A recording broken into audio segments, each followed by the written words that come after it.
रुक कर लेंगे इस वक्त की बड़ी अहम खबर का। जी हाँ, जम्मू से बड़ी खबर सामने आ रही है। जम्मू के डोडा में आतंकवादियों और सुरक्षा बलों में मुठभेड़ की खबर सामने आई है। इस मुठभेड़ में सेना के कैप्टन समेत 4 हमारे जो जवान हैं वो शहीद हो गए।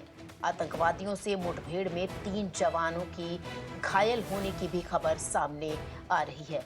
तो जम्मू कश्मीर के डोडा इलाके से ये बड़ी जानकारी निकलकर सामने आ रही है। डोडा में आतंकवादियों और सुरक्षा बलों के बीच मुठभेड़ चल रही है।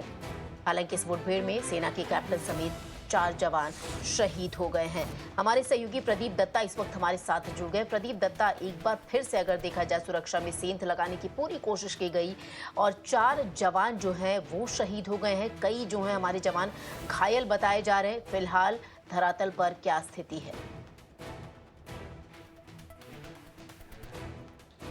बिल्कुल आप सही कह रहे हैं। एक दुखद खबर है। देसा का इलाका जो कि डोडा डिस्ट्रिक्ट में पड़ता है और यहाँ पे 4 लोग जो हैं शहीद हो चुके हैं, जिसमें एक कैप्टन है और 3 के करीब जो जख्मी बताए जाते हैं उन्हें अस्पताल पहुंचाया गया है।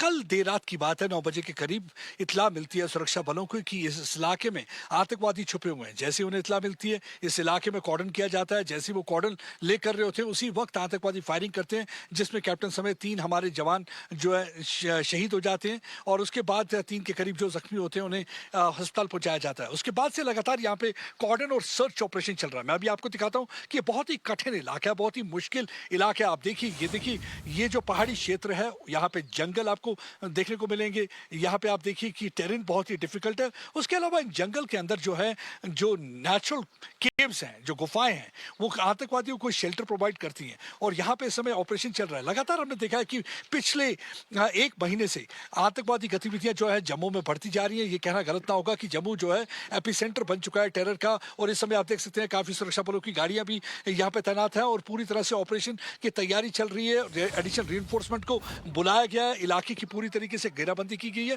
ताकि आतंकवादी जो चूहों की तरह अंदर छुपे हैं बिल से निकाल के इन्हें मार दिया जाए। क्योंकि लगातार हमने देखा है, जिस दिन से प्रधानमंत्री ने शपथ ली है, उस शपथ समारोह से पहले हमने देखा कि किस तरीके से जो यात्रियों की गाड़ी थी, वैष्णो देवी यात्री जो कि शिवखोड़ी से आ रहे थे, पौनी के पास पहुंचते उन पर फायरिंग की जाती है, जिसमें 9 के करीब यात्री मारे जाते हैं, 33 के करीब जख्मी होते हैं। उसके बाद लगातार बैक टू बैक अटैक देखा, कभी हीरानगर, कभी गंदो, कभी छतरगला और कुछ ही दिन पहले, हम 2-3 दिन पहले हमने देखा कि कठुआ में कैसे घात लगाकर उन्हें आर्मी कॉन्वॉय पे हमला किया, जिसमें 5 के करीब जो हमारे जवान हैं शहीद हो जाते हैं और 5 के करीब इंजर्ड होते हैं। उसके बाद देखिए, ये पाकिस्तान में काफी बौखलाहट है। बौखलाहट की वजह यह भी है कि हाल ही में हुए लोकसभा चुनाव में हमने देखा किस तरीके से बम्पर टर्नआउट था। एक इतिहास रचा गया। 40 वर्ष में पहली बार देखा कि हम 60% के करीब जो इलेक्शन है अनंतनाग के जिले में हुई, 60% के करीब बारामूला में हुई। इस बौखलाहट की वजह उन्हें मालूम है कि आने वाले दिनों में तैयारी की जा रही है असेंबली चुनाव की और वो चाहते हैं एक डर का, दहशत का माहौल पैदा किया जाए। और दूसरा, वो चाहते हैं कि एक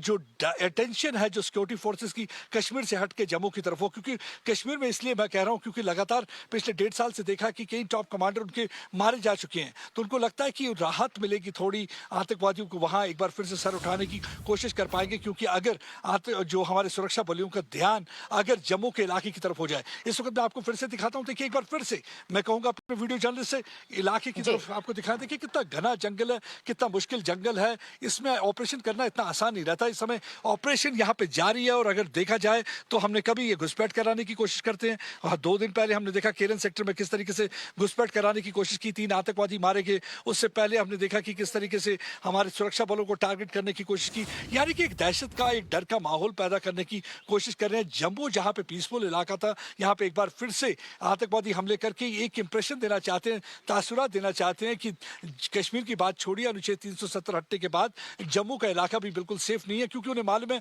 कि आने वाले दिनों में यहाँ 5वीं जो है एनिवर्सरी होगी अनुच्छेद 370 हटने की, यानी 5 अगस्त को मनाया जाएगा वो दिन। तो उससे पहले वो गतिविधियां अपनी तेज करना चाहते हैं। और दूसरा, आतंकवादी पाकिस्तान के अंदरूनी हालात सबको मालूम है, आर्थिक स्थिति सबको मालूम है, उनके पॉलिटिकल टर्मोइल है। कल ही हमने देखा कि किस तरीके से पाकिस्तान तहरीक इंसाफ, जो कि इमरान खान की पार्टी है, जो कि जेल में इस समय, उसकी पार्टी को बैन करने जा रही है पाकिस्तान की सरकार। तो वहां उथल पुथल का माहौल है। तो जब अपने वहां पे उथल पुथल का माहौल होता है तो उनको कोशिश यही रहती है कि यहाँ पे आतंकवादी गतिविधियां करके एक ध्यान बटा दिया जाए, पब्लिक का भी उन्हें बताया जाए कि देखिए कश्मीर में हम किस तरीके से कश्मीर की आजादी के लिए लड़ाई लड़ रहे हैं। हालांकि हमेशा पाकिस्तान कहता है कि सिर्फ मॉरल सपोर्ट दे रहे हैं, लेकिन सबको मालूम है कि पाकिस्तान किस हद तक जा सकता है। कहते हैं कि जिस तरह जिब्रा अपनी स्ट्राइप्स बदल नहीं सकता, उसी तरह पाकिस्तान अपनी नापाक हरकतों को बदल नहीं सकता। ब्लीडिंग इंडिया 1000 कट की जो उनकी पॉलिसी है वो अभी तक कंटिन्यू कर रहे हैं और पिछले कई जी। दशक से वो लगातार कोशिश यही करते आ रहे हैं कि यहाँ पे ज्यादा से ज्यादा नुकसान हो, क्योंकि पाकिस्तान ना कश्मीरियों के चेहरे पर मुस्कान देख सकता है, ना यहाँ की बिल्कुल। आर्थिक स्थिति को सुधरते हुए देख सकता है, ना यहाँ के लोगों में अगर अच्छा चल रहा हो तो वो कभी देख सकता है। यही एक वजह है कि यहाँ पे आतंकवादी गतिविधियां जारी हैं।